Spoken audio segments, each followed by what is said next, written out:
இல்லை அரசியல் வேணான்னு ஆண்டி இது கண்டிப்பாக நாங்கள் பொதுவாக இதை சொல்லி யாரையுமே அப்படி நாங்கள் மனசார அப்படி யாருக்காவது ஒரு வேளை இது ஒரு மாதிரி பர்சனலாக ஃபீல் ஆயிருந்துச்சுன்னா அது கண்டிப்பாக வந்து அந்த எங்களோட வருத்தத்தையும் இங்கே பதிவு பண்ண விரும்புகிறோம். நம்ம இந்த சமூகத்துக்குள் என்ன விதைக்கிறோமோ அதுவாக தான் இந்த சமூகம் ஒரு 10 வருஷம் கழிச்சு மாறுது. சார் நம்ம படத்தில் வந்து ஹலோ சார் டைரக்ட் சார் நம்ம படத்தில் வந்து இவங்க மதர் வந்து ஏன்டா இந்த போயின்னு இருக்க, ரேஷன் கடைக்கு போனால் கூட கை தடவரான்னு ஒரு டைலாக் வரும். இப்போ ரேஷன் கடையில் சம்மந்தப்பட்ட எல்லாமே இந்த படத்தை பற்றி ஏதோ கேஸ் போட போகணும்னு சொல்கிறாங்களே, அதை பற்றி உங்கள் கருத்து என்ன? அதான் சார், நம்ம குறிப்பிட்டு இவங்க தான் இப்படி தான் ஒரு நபர்னு ஒருத்தர் சொல்கிறோன்னா இப்போ எல்லா இடத்துலையுமே பாசிட்டிவ் நெகட்டிவ்னு இருக்கும், எந்த தொழிலாக இருக்கட்டும் எதுவாக இருந்தாலும். மற்றபடி இவங்க இப்படி தான் அப்படிங்கிற ஒரு எந்த முத்திரையும் யார் மேலேயும் திணிக்கிற அளவுக்கு நான் இது கிடையாது, அப்படி ஒரு எண்ணமும் கிடையாது. அந்த இடத்துல அந்த இதில் ஒரு கதாபாத்திரமாக தான் எடுத்துகிட்டு போகிறோமே ஒழிய, அதுக்கப்புறம் அதை தொடர்ந்து ஒரு சில சீக்வன்ஸும் இருந்துச்சு, அதை நம்ம நேரம் கருதி அதை கட் பண்ணிட்டோமே ஒழிய, மற்றபடி இப்படி தான் அப்படிங்கிற மாதிரி எந்த ஒரு எண்ணமும் இல்லை. கதாபாத்திரம் இப்போ வந்து ஒரு அதாவது ரேஷன் கடைக்காரர் இருந்தார் படத்தில், அந்த குறிப்பிட்ட கேரக்டர் கனகவேலோட உலகத்தில் அந்த கதைக்குள்ள அப்படி ஒரு கேரக்டர் இருந்தது. நேரம் கருதி ஆட்டோக்காரனை போய் அடிக்கிறான், அடுத்து அவனு அந்த மாதிரி இருந்துச்சு படத்தில். பட் நேரம் கருதி அதை எடுத்துட்டாங்க. பட் அந்த மாதிரி எண்ணம் கண்டிப்பாக கார்த்திக் இருக்க வாய்ப்பே கிடையாது. யாரையும் புண்படுத்தணுங்கிற எண்ணம் கார்த்திக் இருக்குமாங்கிறது மிகப்பெரிய சந்தேகம் தான். அந்த ஒரு ஏன்னா கதையை நான் கேட்டப்பவும் அது அந்த ஒருத்தன் அப்படி இருந்தாங்கிற மாதிரி தான் அது இருந்துச்சு. அண்ட் இது கண்டிப்பாக நாங்கள் பொதுவாக இதை சொல்லி யாரையுமே அப்படி நாங்கள் மனசார அப்படி யாருக்காவது ஒரு வேளை இது ஒரு மாதிரி பர்சனலாக ஃபீல் ஆயிருந்துச்சுன்னா அது கண்டிப்பாக வந்து அந்த எங்களோட வருத்தத்தையும் இங்கே பதிவு பண்ண விரும்புகிறோம். அப்படி ஒரு எண்ணம் எங்களுக்கு கிடையவே கிடையாது. இன்ஃபேக்ட் இந்த படம் ஒரு கல்வியாளர், ஒரு கல்வி தந்தைங்கிற ஒரு விஷயத்தை வச்சு வருது. எங்கள் ப்ரொடியூசரே ஒரு மிகப்பெரிய எஜுகேஷனலிஸ்ட். ஸோ அதனால் நாங்கள் அதை அப்படி பொதுவாலாம் அப்படி இது பண்ண முடியும்னா அது ரொம்ப முடிந்தளவு யாரையும் காயப்படுத்தக்கூடாதுங்கிறது எங்கள் எண்ணம். அப்படி ஏதாவது காயப்பட்டிருந்தா தயவு செய்து எங்களை மன்னிச்சுக்கணும்.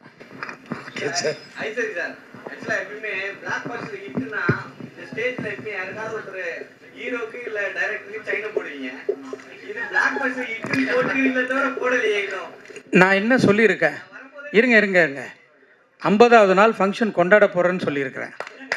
ஓகேங்களா?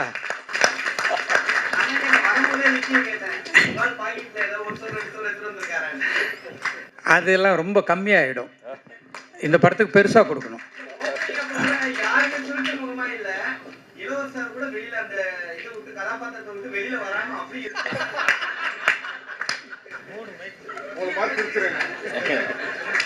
சார் ஐசரி சார் கல்வி தந்தை சொல்லிட்டு தியாகராஜன் சார் வந்து தவறு பண்ணுற மாதிரி கதை சொல்லியிருப்பாங்க. அந்த கதையை கேட்குறப்போ உங்களுடைய அந்த ஃபீலிங் என்ன? இந்த ஒரு கல்வி தந்தையை பற்றி நம்ம போடுறீங்களா, ஃபீலிங் இல்லையா அவங்களுக்கு? இல்லை, எனக்கு அந்த ஃபீலிங்லாம் இல்லை. இது வந்து ஒரு நல்ல கருத்து.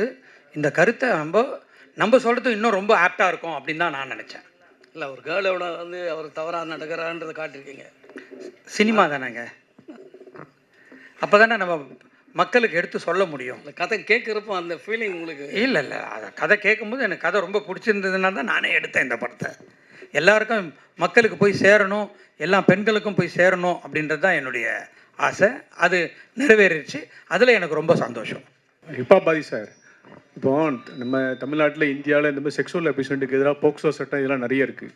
இன்னும் வந்து ஸ்கூலில் காலேஜில் பணிபுரிய இடங்கள்லாம் இந்த மாதிரி இதை தடுக்கிறதுக்கு என்ன செய்யணும்னு நீங்கள் நினைக்கிறீங்க? நிறைய ஸ்கிரிப்ட் பார்த்துருப்பீங்க, நிறைய பார்த்துருப்பீங்க, மக்கள்கிட்ட பேசியிருப்பீங்க. உங்களுடைய தனிப்பட்ட கருத்தாக என்ன நினைக்கிறீங்க? நான் ஒரு பத்திரிக்கையில் பார்த்தேனே, இந்த படம் ரிலீஸ் ஆகி ஒரு 4வது நாள் எல்லாம் படக்குழுவுக்கும் எல்லாருக்கும் ஷேர் பண்ணேன். ஒரு பத்திரிக்கையில் இதை பற்றி எழுதியிருந்தாங்க. 100 பேர்த்தில் 82 பேர் இருக்கிறது 82 அந்த மாதிரி ஒரு, அதாவது ரொம்ப அதிகமாக 82 பேர் என்னமோ இதை பற்றி வெளியே சொல்கிறது இல்லை, இது எங்கேயுமே சொல்கிறது இல்லைங்கிற மாதிரி ஒரு ஆர்டிக்கலை ஒரு பத்திரிக்கை வந்து இந்த படம் ரிலீஸ் ஆகி அந்த வாரத்தோட சண்டே அன்னைக்கு இதை போட்டிருந்தாங்க. நான் எல்லாருக்கும் ஷேர் பண்ணேன். அந்த ஆர்டிக்கல்லே இதுக்கான பதிலை சொல்லியிருக்காங்க. இதோட பிரச்சனை என்ன அப்படின்னா வந்து அது ஒரு பத்திரிக்கையாளர், ஒரு ரெஸ்பான்சிபிளான ஒரு பத்திரிக்கையாளர் அந்த டைமில் அதை ரிப்போர்ட் பண்ணணும்னு எடுத்து அது ஒரு ஆர்டிக்கலாக கம்பைல் பண்ணி எழுதியிருக்காரு. அதை வேணால் அது எங்கே இருக்குன்னு தெரியல, ஆனால் கண்டிப்பாக இதில் கூட நான் ஷேர் பண்ணுறேன், என்னோடய இன்ஸ்டாவில் கூட ஷேர் பண்ணுறேன். அதில் என்ன சொல்லியிருக்காருன்னா, இது அனைத்துக்குமே காரணம் வந்து மனநிலை தான் இதோட முக்கியமான பிரச்சனைங்கிறது தான் அந்த ஆர்டிக்கல் சொல்லுது. நானும் இது எப்படி பார்க்குறேன் அப்படின்னா, பொதுவாகவே நம்ம வளர்ற சூழ்நிலை, சுற்றி இருக்கிற என்விரான்மெண்ட் இது எல்லாமே ஒரு ஒரு ஒரு சின்ன வயசுலேருந்து ஒரு ஒரு நாய்க்குட்டியை வளர்க்குறதுல கூட அப்படிதான். அது எப்படி அந்த என்விரான்மெண்ட்டுக்கு எப்படி இது என்விரான்மெண்ட் எப்படி இருக்கோ அதை பொறுத்து தான் அதோட குணாதிசயங்கள் இருக்கும். நல்ல ஒரு சமூகத்தையும் நல்ல ஒரு ஆக்கப்பூர்வமான ஒரு ஒரு கம்யூனிட்டியும் நம்மளை சுற்றி நம்ம கொண்டு வந்துட்டோம்னா அந்த இந்த மாதிரி நடக்கக்கூடிய சில குற்றங்கள் வந்து குறையும். அது குறிப்பாக பாலியல் குற்றங்கள் குறையிறதுக்கு சுற்றி இருக்கிற என்விரான்மெண்ட்டும், ஏன்னா ஒவ்வொருத்தரோட மனநிலை ரொம்ப முக்கியங்கிறாங்க. அப்படின்னா அப்போ அது என்விரான்மெண்ட்ல இருந்தால் ஒருத்தரோட மனநிலை அதுக்கேற்ற மாதிரி தான் ரியாக்ட் ஆகிறோம், சொசைட்டிக்கு ஏற்ற மாதிரி. ஸோ அப்போ அந்த சொசைட்டியாகவே நம்ம ஒரு பொதுவாகவே தமிழ் சமூகம் என்பது ஒரு அறிவார்ந்த சமூகம். இன்னைக்குன்னு இல்லை, பல ஆயிரம் வருடங்களாக அது ஒரு அறிவார்ந்த சமூகமாக முடிந்தவரை இருந்து வருகிறது. அப்படிப்பட்ட ஒரு இதில் வந்து இன்னைக்கு வந்து நம்மளுக்கு ஒரு எக்ஸ்ட்ரா இப்போ நிறைய நடக்கிறனால சொல்கிறேன், ஒரு எக்ஸ்ட்ரா கேர் இருக்க வேண்டியது, இந்த சமூகத்து மேலே ஒரு அக்கறை நமக்கு எல்லாருக்கும் இருக்க வேண்டியது முக்கியம்னு பார்க்குறேன். இது வந்து மனநிலை சம்மந்தப்பட்ட ஒரு பிரச்சனையாக தான் நான் பார்க்குறேன்னு. டேரக்ட் சார், சார் படம் மூவி முடிஞ்சு வெளில வரும்போதும் கேட்ட கேள்வி தான். ரியல் சேர்மன், காலேஜ் சேர்மன் வந்துட்டாரு, ரியல் சேர்மன் ஏன் வர மாட்டுறாரு? இல்லை அவர் வரக்கூடாதுன்னு இல்லை, இல்லை யாரும் பேசவும் இல்லை, தியாகராஜன் சாரை பற்றி யாரும் பேசவும் இல்லை. இல்லை அப்படிலாம் இல்லை. அவர் ஆல்ரெடி போன இதில் பேசியிருந்தோம், ஒரு இன்டர்வியூவில் பார்த்தீங்கன்னா பேசிகிட்டு இருக்கோம். அவர் இப்போ நீங்கள் அத்தனை பேர் அதை அவரை பற்றி பேசியிருக்கீங்க, அப்படிலாம் இல்லை. அவர் வந்து இப்போ அவர் உடல்நலத்தையும் கருத்தில் கொண்டு நாங்கள் ஐயோ ஆப்ரேஷன்லாம், ஸோ அதனால அவரை நாங்கள் டிஸ்டர்ப் பண்ணுறது அவ்வளோ கரெக்டாக இருக்காது. நீங்கள் இப்போ நாங்கள் இங்கேயுமே வந்து இப்படி ஒரு விழா நடக்க போகுது அப்படின்னோம், நிறைய இப்போ அதாவது பாக்யராஜ் சார் ஆகட்டும், அவங்க வந்து அவங்களோட ஆசீர்வாதங்களை கொடுக்கணும்னு அவங்க வந்தது வந்து நாங்கள் வந்து வந்தவங்களுக்கு ரொம்ப நன்றின்னு தான் சொல்ல முடியும். வராதவங்க வந்து அது அவங்களுக்கு அவர் சார் ரொம்ப ஆல்ரெடி அவருக்கு ஹெல்த் இஷ்யூஸ் இருக்குது. ஸோ அவரை அப்படி நீங்கள் அது எதுவும் இது பண்ணாதீங்க. எங்களுக்கு அவர் படத்தில் அவ்வளோ பெரிய ஒரு விஷயம் நடந்திருக்கு இல்லையா, எங்களுக்கு ரொம்ப ஹாப்பி தான்.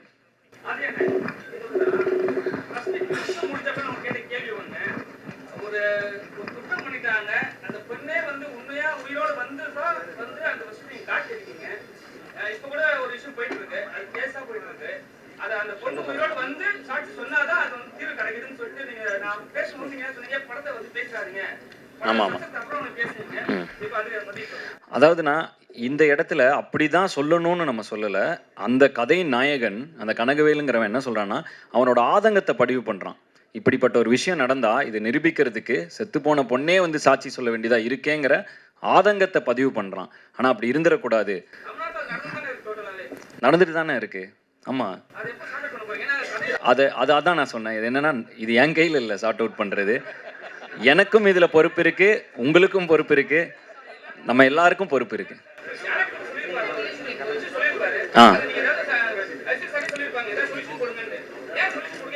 இதுக்கு சொல்யூஷன் வந்து என் கையில இருந்தா கொடுத்துருப்பேன், இவர் கையில இருந்தா கொடுத்துருப்போம். பட் இந்த சொல்யூஷன் நம்ம சமுதாயம் மொத்தம் நம்ம எல்லார் கையிலும் இருக்குதுங்கிறனால இதுக்கான சொல்யூஷனை நம்ம தான் எல்லாரும் சேர்ந்து எழுத போறோம். இல்ல அது சொல்யூஷன் இல்லை, அது ஆதங்கம். இப்படி பொண்ணு உயிரோட வர வேண்டியது இருக்கேங்க அவன் ஆதங்கப்படுறான். அப்போ இதுக்கான தீர்வு என்னன்னா, அது நம்ம ஒவ்வொருத்தரோட கையிலும் இருக்கு. நம்ம இதை எப்படி நம்ம இந்த சமூகத்துக்குள் என்ன விதைக்கிறோமோ அதுவாக தான் இந்த சமூகம் ஒரு 10 வருஷம் கழிச்சு மாறுது.